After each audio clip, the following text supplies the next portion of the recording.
Fala galera, muito boa noite. Hoje nós vamos começar a primeira live dessa série e hoje com um tema que eu tenho muita propriedade para falar, que é o tema de como começar o seu supermercado do jeito certo. O porquê que esse tema eu tenho muita propriedade? Para quem não sabe, eu fiquei 2 anos dando consultoria para supermercados e abri alguns supermercados aí pelo Brasil. E nessas andanças, nessas pesquisas, eu tinha acabado de sair também de uma reinauguração da Casa Safra, né, que era antigamente Pague El Shaddai. Então eu desenvolvi uma experiência muito grande nessa parte de abertura de supermercados. E o varejo, como um segmento tão competitivo, o supermercado ele não fica de fora e muito pelo contrário. Além do varejo ser competitivo, o varejo supermercado ele ainda é mais competitivo porque nós trabalhamos com margens muito baixas. Então tudo tem que ser pensado, desde a localização, desde o seu público-alvo, o seu mix de produtos. Então nós vamos ir andando um pouco sobre todos esses temas específicos para que você consiga, de fato, ter uma boa abertura de um supermercado, que você consiga ser assertivo. Como que era a estrutura de uma abertura de mercado? Partir do pressuposto básico de um plano de negócio. Então, sempre que eu ia dar uma consultoria de abertura de supermercado, eu sempre começava fazendo e montando um plano de negócio. O que entrava nesse plano de negócio?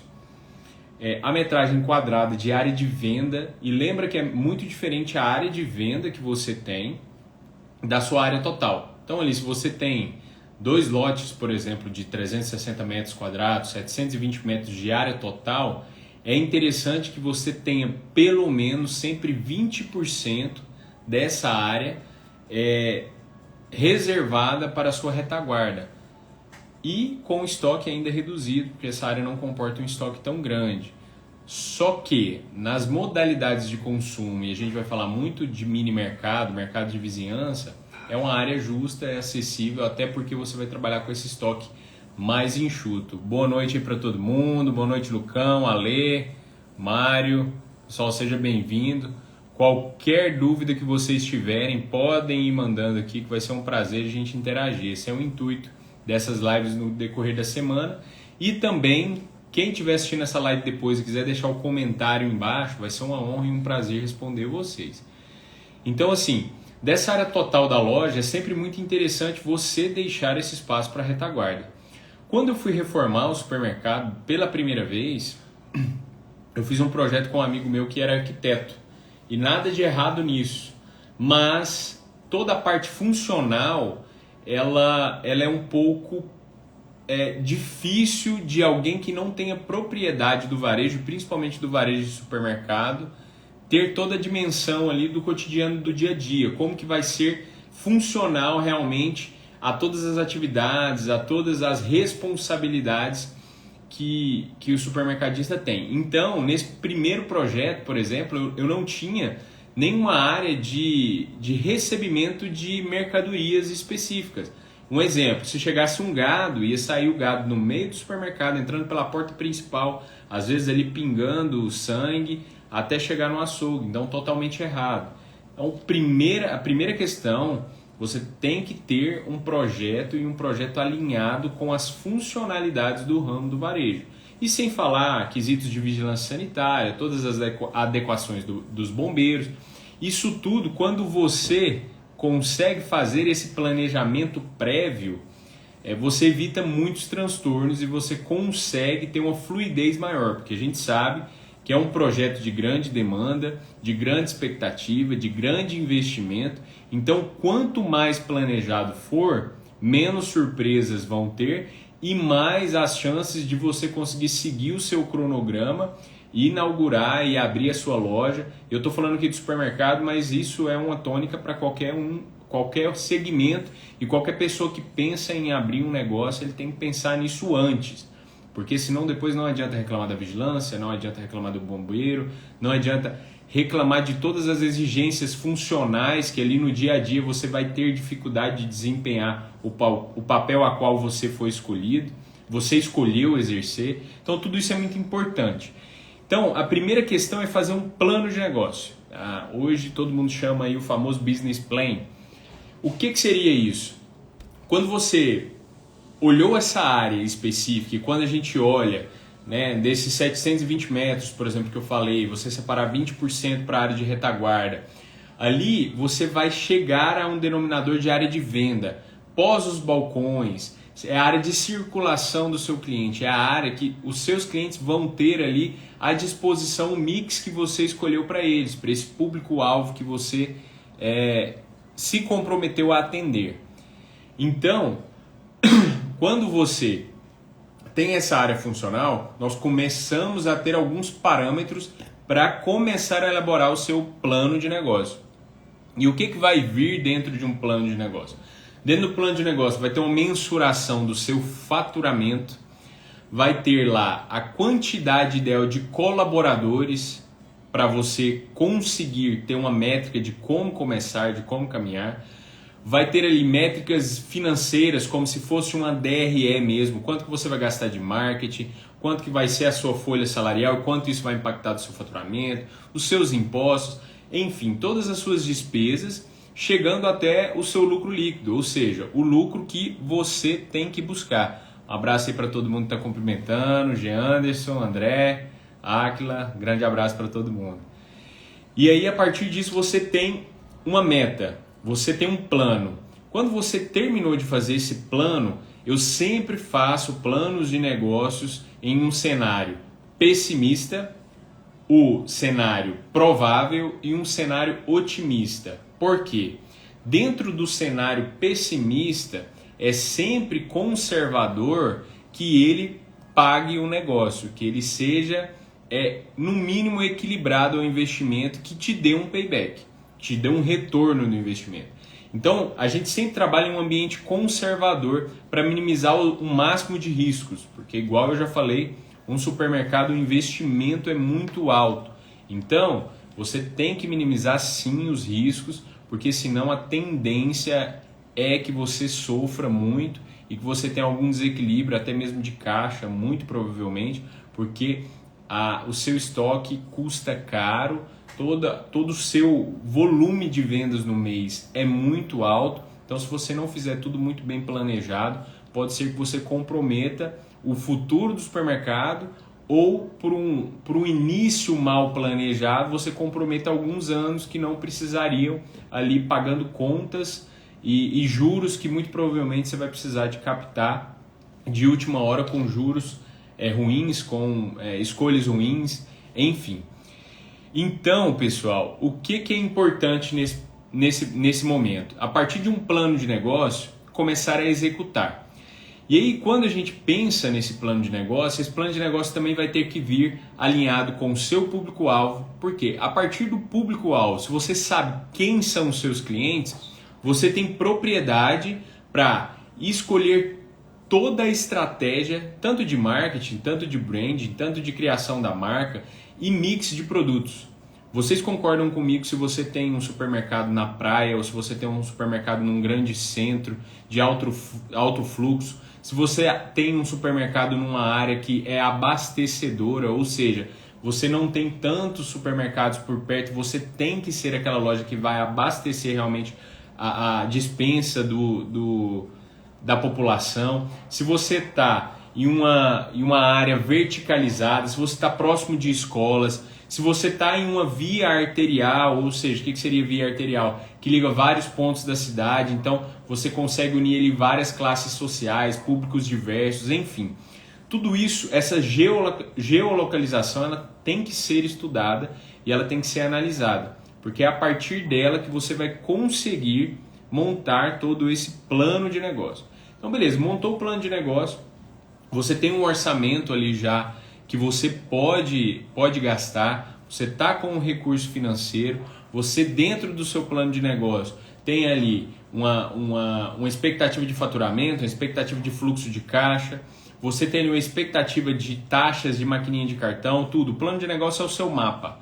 Aí a partir daí fica tudo mais fácil e aí você pode executar sim esse avanço e continuar com esse projeto. Como que eu fazia geralmente? Eu fazia o plano de negócio nessa parte da consultoria e ia acompanhando desde a aquisição dos maquinários. Isso é muito importante, porque o orçamento, quando você manda para as empresas que vão orçar de gôndola, de refrigeração e assim por diante, essas empresas elas vendem produtos diferentes.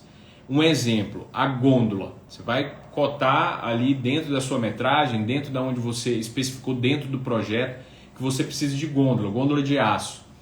Você pode receber um orçamento que a chapa é 12, um orçamento que a chapa é 8, gancheiras, todos os módulos. Então tudo isso tem que estar mensurado, porque às vezes um valor mais baixo está te entregando menos qualidade e também menos quantidade de produtos. Então, para que você consiga ter uma equiparação de preço, você tem que ter um projeto disso, para que você consiga orçar de forma equilibrada e não simplesmente pelo mais barato, porque o mais barato muitas vezes pode estar entregando menos. Ô Rodrigão, um grande abraço, Supermercado Bandeirante, prazer tê-los aqui.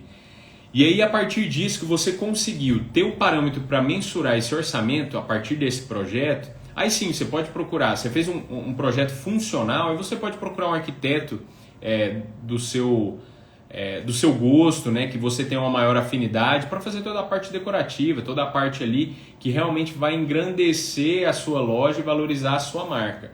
Mas a parte funcional ela tem que ser feita por quem entende do ramo e que sabe todas as exigências desse segmento. Você tem que ter ali uma parte retaguarda com salas de manipulação de perecíveis climatizadas. No açougue hoje é exigido um lava-botas. Você tem que ter toda uma sequência de regras que você tem que executar. E depois que você já fez sem ter um plano de negócio, fica muito oneroso, porque imagina se você não pensou em um esgoto muito bem feito ali próximo à padaria, onde você vai ecoar óleo velho, onde você vai ecoar alguns resíduos e você não fez uma tubulação de esgoto que suporte ali toda a demanda de fluxo alimentar que vai passar ali por dentro. Isso vai vir a dar um problema. Imagina você tendo que quebrar o seu piso todo, seu contrapiso, no meio de uma atividade. Então, se você teve a oportunidade de fazer um projeto e começar algo do zero, é muito importante que você tenha esse plano de negócio, que você tenha esse projeto muito bem equacionado. Então vamos lá. A partir do momento que você tem o projeto, o plano de negócio, você começou a executar ele. E como que eu fazia? Igual eu falei para vocês. Eu acompanhava na compra desses equipamentos, na elaboração de mix, acompanhava na contratação, na escala, na criação de escala desses colaboradores que a gente já tinha pré-definido, quantos caixas iam ter, operadores de caixas, quantos açougueiros, quantos padeiros, quantos auxiliares. E aí a partir disso, nas 2 últimas semanas, geralmente eu ia em loco e terminava ali juntamente com o pessoal, revendo a parte de automação, toda a parte de precificação, entrada de notas, sistema, e começava ali a gerenciar todos os processos que a partir do momento da inauguração eles teriam que ser consolidados e fazer parte da cultura, e também com alguns treinamentos para toda a equipe, tanto operacional quanto administrativa. Então esse era a base de uma consultoria, essa é a base de uma consultoria muito bem feita, que acompanha desde o projeto e vai até a execução, até a inauguração, e dependendo da manutenção, dependendo do nível de maturidade desses colaboradores, é importante também que tenha um acompanhamento ali pós-abertura para dar sustentação em toda essa logística interna, em toda essa cultura, em toda essa engrenagem para que ela funcione da melhor forma possível. Então, a partir dessa execução, dessa inauguração bem feita, eu queria falar com vocês um pouco de como que o mercado de supermercados está caminhando. Lá em 2017, antes da pandemia, quando o mercado estava muito movimentado, eu tive o privilégio de ir nas 2 últimas APAs que que é a maior feira de supermercado da América do Sul, que acontece lá em São Paulo. Antes da pandemia eu tive a oportunidade de ir nas duas. E tudo que já se falava naquela época era do caminho e da tendência de mercado que estava se consolidando, modulada ao perfil de consumo do cliente. Como que é a rotina hoje da população? É uma rotina em que as famílias diminuíram, as pessoas não têm mais paciência de entrar em um grande supermercado, os hipermercados, atravessar um grande estacionamento, entrar na loja, pegar grandes filas. A dinâmica da vida ela não comporta mais esse tipo de consumo. E, em contrapartida, nós temos também alguns empreendedores buscando uma acessibilidade um pouco maior e produtos pontuais em quantidade. Então, se direcionou 2 pontos, os mercados de vizinhança e os atacarejos. Os mercados de vizinhança vinham para solucionar isso, a vida corrida, o cotidiano das pessoas. Muitas vezes as famílias caminham até o atacarejo, compram ali uma compra abastecedora, um produto de limpeza em maior tamanho, às vezes uma quantidade um pouco maior de algum item que usa em um consumo um pouco maior, mas no dia a dia é no caminho da escola que você passa no supermercado, é na volta do trabalho que você passa no supermercado, é quando você chega e vai passear com o seu cachorro e já passa no supermercado. Enfim, o supermercado hoje faz parte da rotina da população. E aí foi quando esses mercados de vizinhança começaram a se estabelecer. Historicamente, nós temos a lembrança dos nossos pais que tinha o dia da compra do mês. Então eu ia com meu pai, com a minha mãe no supermercado e nós fazíamos a compra do mês. Então as pessoas iam até o supermercado. Na nossa geração, agora, na atualidade, com essa modalidade de consumo que nós estamos vivendo, os supermercados estão indo até as pessoas. Está tendo essa capilaridade. Quando você vai nas grandes metrópoles, de 2 em 2 esquinas você tem um mercado de vizinhança. Essa praticidade, conveniência. E quando eu falei aqui de você saber quem é o seu público, quem você está atendendo, está atrelado também a esse tipo de consumo. Porque as pessoas hoje, principalmente que têm uma rotina muito acelerada, que têm uma vida muito conturbada no seu dia a dia, ela quer praticidade. Então, a gente tem mais destacado ainda a questão de preço e valor. O quanto vale? Eu sempre cito esse exemplo. Né? Uma carne pronta ali, que a pessoa pode comprar, levar para casa, colocar num air fryer, enquanto ela está tomando um banho, a criança está tomando banho, ela sai, aquilo já está pronto para a refeição e vai atender a família inteira. Enfim, preço e valor. Essas pessoas elas buscam conveniência. Em contrapartida, essa ascensão dos atacarejos também, que vão atender essas famílias que ainda são grandes, ou essas famílias que têm demandas específicas de produtos de uma maior quantidade, e também abastecer o restaurante, o pit dog, aqueles mercadinhos bem pequenininhos, botequinhos, enfim. Então, o atacarejo ele vem com esse outro papel que não é entregar serviço. Apesar de nós estarmos caminhando para o atacarejo começar a ter alguns tipos de serviço. Só que a gente sabe que um atacarejo, por exemplo, hoje não oferece nenhuma sacolinha. Ele não leva uma compra no carro. Ele não faz uma entrega dinâmica. Ele não tem esse atendimento personalizado. Ele não entrega conveniência. Então, a partir disso, nós tivemos essas duas distinções muito claras. Mini mercados, mercados de vizinhança e o atacarejo.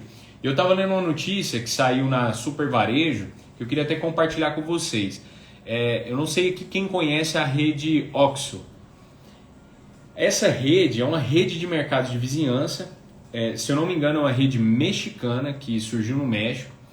E esse nome, só para vocês terem noção o quanto a ligação do negócio tem que estar atrelada à conveniência e ao seu público, esse nome nada mais é, o O ele representa as rodinhas de um carrinho de compra e o X representa a engrenagem. Era a logo desse supermercado quando surgiu no México.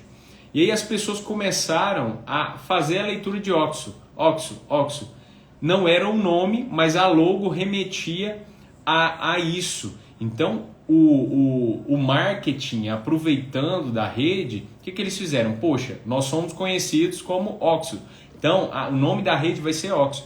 Eles tiraram o nome original e começaram a praticar o nome de OXXO. Foi o que o McDonald's fez aqui no Brasil com o Mac, enfim.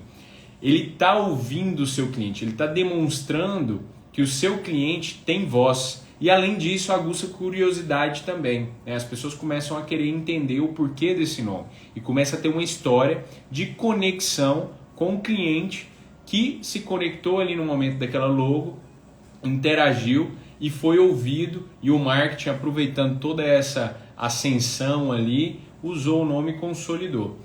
Então hoje essa rede ela está abrindo praticamente no Brasil um mini mercado, um mercado de vizinhança por dia. Vocês têm noção do que é isso? Abrir um mercado de vizinhança por dia. Hoje ela está mais focalizada na região sudeste, ali em São Paulo, começou em Campinas, aqui no Brasil em 2020, mas vem crescendo bastante. Nós vemos e continuamos vendo o Carrefour Express. Carrefour Express agora virou franquia. Você pode ter uma franquia do Carrefour Express. Minuto Pão de Açúcar também são mercados de vizinhança. Mercados que logisticamente estão estrategicamente também próximos e conseguem ter um fluxo ali de abastecimento muito bom, em que os caminhões ou todas as entregas conseguem ter uma rota onde ele abastece tudo. E essas áreas de venda, como são mini mercados, mercados de vizinhança, ele prioriza estar em um local muito estratégico. Então, estando em um local muito estratégico, a área de venda dele, o metro quadrado, geralmente é um metro quadrado valorizado. Então, esse tipo de negócio, ele não pode perder espaço com estoque. Então, a sua área, praticamente que é uma área muito nobre, ela tem que ser área de venda. Então, por isso que logisticamente tem essa proximidade entre uma unidade e outra, e ele consegue ter uma capilaridade ali, um branding muito forte, porque as pessoas veem a marca para todo lado, e as pessoas descem simplesmente do seu prédio ou saem da sua casa e já conseguem ter a conveniência de estar próximo de uma loja dessas. Então a OXXO eu trouxe como exemplo porque o plano de expansão deles é muito agressivo. Então quando você vê uma agressividade muito grande de uma empresa que vem de fora do país, que é um fundo de investimento com vários investidores, que hoje está no México, no Brasil, no Chile, na Colômbia, no Peru, que você vê tanto dinheiro sendo investido, é porque isso foi muito bem estudado e não é de agora que a gente está falando disso. A gente está falando disso desde 2016, antes da pandemia. E pós-pandemia, eu abri muito supermercado e tinha muita gente que viu no supermercado uma possibilidade muito boa. Por quê? Na pandemia a gente sabe que tudo fechou. Né? O que não era essencial fechou. Então muita gente falou assim, poxa, eu quero abrir um supermercado porque se acontecer uma outra pandemia, se acontecer alguma crise, o que acontecer, eu tenho uma estabilidade que eu sei que o supermercado não vai fechar.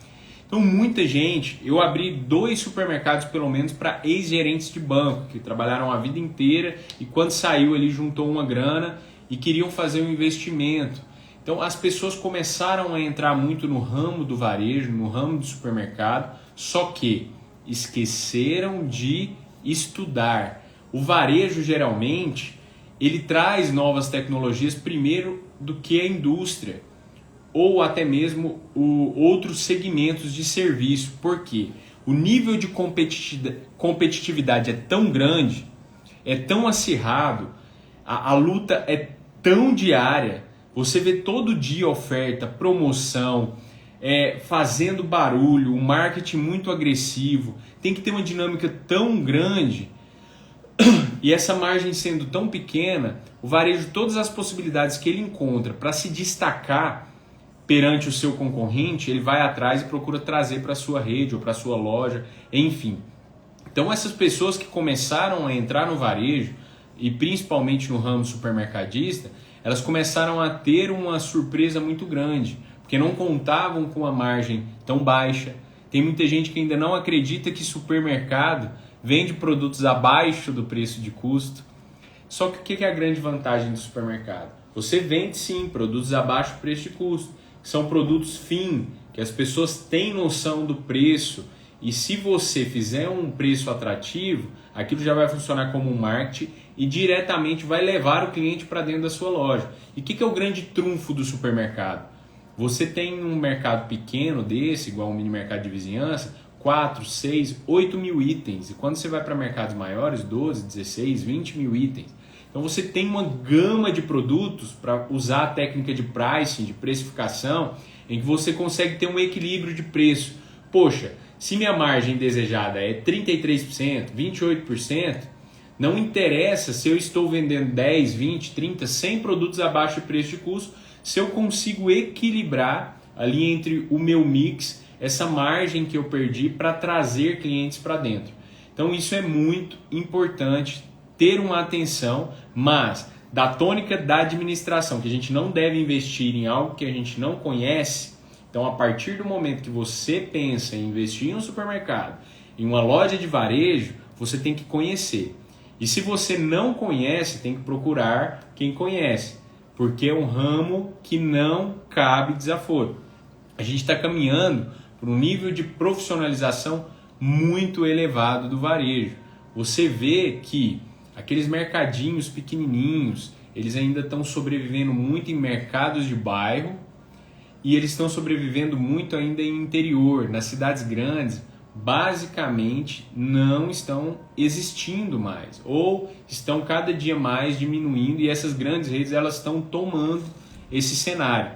Então é muito importante que nós, principalmente que viemos de empresa familiar, estejamos antenados a toda essa dinâmica do varejo, a toda essa profissionalização e também antenados para como o mercado está caminhando e como as coisas estão evoluindo, porque a gente tem que evoluir na mesma dimensão, né, na mesma velocidade, porque senão é um ramo que não cabe mais o amadorismo. Boa noite, Leonai, prazer tê-la aqui. Pessoal, pode ficar à vontade, quem tiver algum tipo de pergunta dentro do que eu estou falando, lembrando que a gente está falando hoje como começar o seu supermercado do jeito certo. Então assim, a gente sabe que é um desafio muito grande. E aí você pode falar, Ranieri, mas eu quero investir pouco, eu sou pequeno, eu quero abrir um mercado aqui próximo da minha casa, eu tenho pouco poder de investimento, enfim. Então assim, o supermercado, eles são vários negócios dentro de um só. Então dentro do supermercado você tem hortifruti, você tem açougue, você tem padaria, você tem bebidas, você tem a parte de... Ô Cris, tudo bem? Você tem a parte de mercearia doce, mercearia seca, você tem a parte de bombonieres, você tem a parte de adega, você tem vários negócios dentro de um só. Então, a partir disso, de você ter vários negócios dentro de um só, quando você tem um pouco poder de investimento, é interessante que você dilua essas áreas do supermercado e foque em uma, ou duas, ou três. E eu sempre indico dar prioridade para os perecíveis. Então você pode começar por um hortifruti, você pode começar por uma padaria, você pode começar por um açougue. Por que os perecíveis? Porque nós sabemos que um produto de limpeza, ele leva alguém no supermercado, no máximo, uma vez por semana. E isso quem vai muito no supermercado. Tem gente que às vezes compra um produto de limpeza uma vez no mês. Ou tem produtos que às vezes demora até mais vezes para ela retornar para comprar um produto de limpeza. Então, considerando isso, quando você vai para outras áreas também dentro do supermercado, essa recorrência de compra ela é muito baixa, a frequência é muito baixa. Só que quando você vai para os perecíveis, aí essa recorrência ela começa a ser maior. Hortifruti, você tem recorrência de compra de alguns clientes de todos os dias. A padaria tem recorrência de compra de todos os dias e, quiçá, mais vezes ao dia, pela manhã, pela tarde. Então você começa a ter um poder maior de fidelização desses clientes. E ou seja, produtos que são perecíveis é muito mais fácil de você agregar serviço. Poxa, eu posso ali cortar a carne em bife, colocar numa bandejinha com absorvente, que absorve ali o líquido, que vai ficar bonitinha, né, que vai agregar conveniência na hora dessa pessoa levar essa carne e organizar dentro ali do congelador. Opa, você está entregando serviço. A parte do hortifruti, você consegue já fazer as saladas prontas, você consegue ali ralar uma cenoura, cortar uma abóbora, poxa, a dificuldade que é para as pessoas cortarem uma abóbora, você consegue agregar muita coisa, fazer um suco verde. Então, serviço, sempre que você atrela a venda de um produto, você atrela uma margem melhor. Então você começa a sair do óbvio. Todo mundo sabe quanto que é um arroz, aqui em Goiás, por exemplo, o arroz cristal. Você sabe quanto que é o arroz cristal. Mas quando você agrega conveniência, principalmente um produto perecível, você já entrega valor. Você entrega valor totalmente ligado à conveniência da demanda daquele cliente, à rotina daquele cliente. O quanto vale uma abóbora picada, uma couve ralada, uma mandioca congelada, enfim. A parte de perecíveis é um grande aliado para quem está começando e tem pouco valor de investimento. Então isso é muito interessante de ver. Então se você tem pouco valor, você tem pouco recurso para começar no ramo do supermercado, eu começaria por uma área de perecíveis ou mais áreas de perecíveis e aos poucos você vai agregando outras coisas, vai agregando a bebida. Hoje dentro de um supermercado a gente tem como principal categoria de venda açougue. Principalmente pelo alto valor agregado do produto, né? Carne é muito cara, carne está muito cara. Então o açougue ele tem uma representatividade muito grande. Em alguns lugares, o segundo departamento, o segundo mercadológico que mais vende são bebidas. Ou em alguns negócios vem a parte perecíveis também, como hortifruti, enfim. Então é muito interessante começar por essa parte de perecíveis e entender o momento certo de ir introduzindo as outras áreas e melhorando o seu mix. Você pode ter no começo ali um pouquinho de cada coisa e aos poucos começando dentro do mix de um produto, quando você vai atender ali a parte de macarrão, por exemplo, você começa com a área pequenininha, atendendo um público ali, o principal, né, com a marca líder. O que seria uma marca líder de macarrão? Uma marca que vem, quando fala macarrão, qual a marca que vem na sua cabeça? Essa é uma marca líder. Quando fala de ketchup, qual que é uma marca líder? O que vem na sua cabeça. Então você começa com essa marca e depois vai agregando outras marcas que vão atender níveis de público. Um público que quer preço, que tem um apelo a preço, então você vai pôr uma marca ali de produto desse mix que vai ter um apelo de preço. Essa marca líder, uma marca premium, que vai atender um público um pouco mais exigente, uma super premium, que vai atender um público ainda mais exigente, um público A, enfim. Aí você começa a ter uma diversificação dentro do seu próprio mix. Então isso também é muito interessante e é muito importante. Quando a gente vai caminhando, né, falando aqui como abrir um supermercado do jeito certo, esse seria. E olhando a outra tônica de extremos, né, eu falei aqui de uma realidade de quem tem pouco recurso financeiro para abrir o supermercado e quem tem muito recurso financeiro para abrir um supermercado. Também da mesma forma, né, o mix ele é essencial, a área de venda, a proporcionalidade da área de venda ela é muito importante. Eu já vi em alguns locais que não tinha nenhum açougue bom do lado, não tinha demanda expressiva de outras categorias e o cara fez um açougue pequenininho, né? Dimensionou muito mal ali dentro do seu projeto e acabou perdendo força, porque ele poderia ter o melhor açougue da região e pecou ali na hora de realmente entender o seu público. E às vezes deixou uma seção muito grande na parte de cereais ali, arroz, feijão, óleo. E essa área é uma área que não exigia, pela localidade, por ser um mercado de conveniência, uma área tão grande. Então, esse dimensionamento ele é muito importante, porque todo mundo vai perceber, quando a gente caminha aqui para o mercado de vizinhança, a gente caminha para uma valorização muito grande do espaço que você tem. Você tem pouco espaço. Então, o espaço que você tem, ele tem que ser rentável. Ele tem que deixar dinheiro, ele tem que pagar não só os seus custos e despesas, mas tem que rentabilizar para que você tenha lucro. Então, imagina você ter um espaço que já é raro e ainda colocar produtos que não vão te trazer uma rentabilidade financeira ou equacionado de forma desequilibrada. Uma área muito grande para um produto que vende pouco. Tanto é que o setor de bazar, e o que é bazar dentro de um supermercado? É panela, é filtro, são itens ali que têm uma margem alta, itens presenteáveis, enfim. São itens que têm uma margem alta, mas uma pouquíssima rotatividade. Antigamente, se vendia muito isso no supermercado. E por isso os mercados eram grandes, os hipermercados. Hoje não. Hoje, se você quer comprar um tecido doméstico, você tem uma van, você tem uma loja de departamento, você tem uma loja específica desses produtos. Então o mercado ele começa a ser conveniência nesses produtos. E é muito interessante que esse mix de bazar ele esteja espalhado dentro da loja, fazendo o famoso cross merchandising, cross-selling, que a gente chama dentro do varejo, que seria ali, por exemplo, acima do café, você ter a garrafa do café. Poxa, o café é o produto fim, a pessoa entrou dentro da sua loja para comprar café, olhou e viu a garrafa, ela falou, poxa, eu estou precisando trocar a garrafa de café, e ela leva a garrafa de café.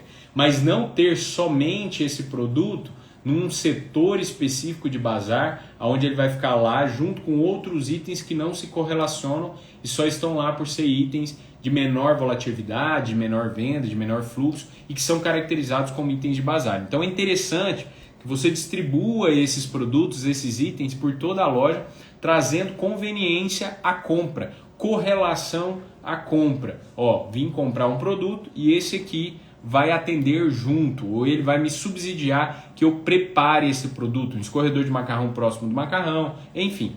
Então esses itens eles têm que ser distribuídos na loja hoje dessa forma e que de fato você valorize cada espaço dentro do seu estabelecimento. E a gente está entrando um pouco aqui no viés de espaço, isso é muito importante também para que você selecione as marcas de produtos que você vai ter dentro da sua loja. Porque se você tem muitas marcas, como você tem um espaço pequeno, você perde o poder de compra. E o poder de compra ele é muito importante. Melhor você ter poucos fornecedores que estão alinhados com o seu público, com a sua demanda, para que você assim suporte e aumente o seu poder de compra, para melhorar a sua negociação, melhorar a parceria, melhorar o ganha-ganha com esses fornecedores. Então assim, pessoal, essa semana, só para resumir, eu vou fazer uma série de lives falando todo dia sobre um tema específico e no final dessa série de lives eu vou deixar todo o material para quem estiver acompanhando até o final poder baixar e saber, né, se você tem o interesse de abrir um supermercado, se você tem o interesse de mandar para alguém esse material, ele vai ficar disponível para que você compartilhe e também nós vamos falar muito sobre aumento de lucratividade, que não adianta você abrir um supermercado, querer ter um varejo e não estar focado em rentabilidade. Quando eu falei lá no começo sobre uma DRE, onde você vai ter todas as suas despesas ali, todos os seus ativos, que é tudo que entra, e seus passivos, tudo que sai, o que interessa dentro de uma DRE é a última linha, que é o quanto que sobra de lucro líquido, né? O quanto de dinheiro que vai sobrar ali no seu bolso. Boa noite aí, Jardson, Dani, prazer ter vocês aqui. Então, pessoal, no final dessa série de lives eu vou dar um material para vocês conseguirem visualizar tudo que a gente está falando.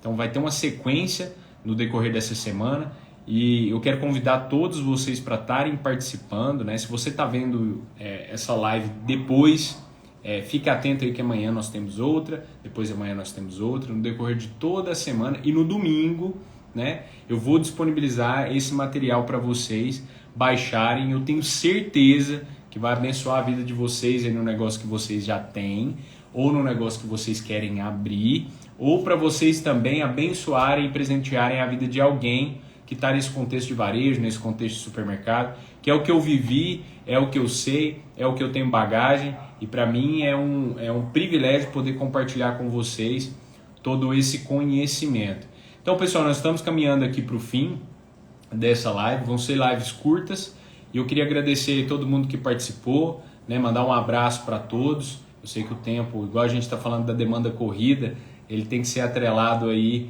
a toda a rotina, e eu queria agradecer vocês. Qualquer coisa, deixem dúvidas aqui, eu vou deixar esse vídeo salvo, e eu vou respondendo vocês no decorrer da semana, e a gente se encontra nessa caminhada. E domingo, não esqueça, tem um presente muito especial para quem acompanha essas lives. Então, se você perder, lá no final, você vai ficar sem esse presente. Então, pessoal, um grande abraço, uma boa noite a todos, uma excelente semana para todos nós. Fiquem com Deus.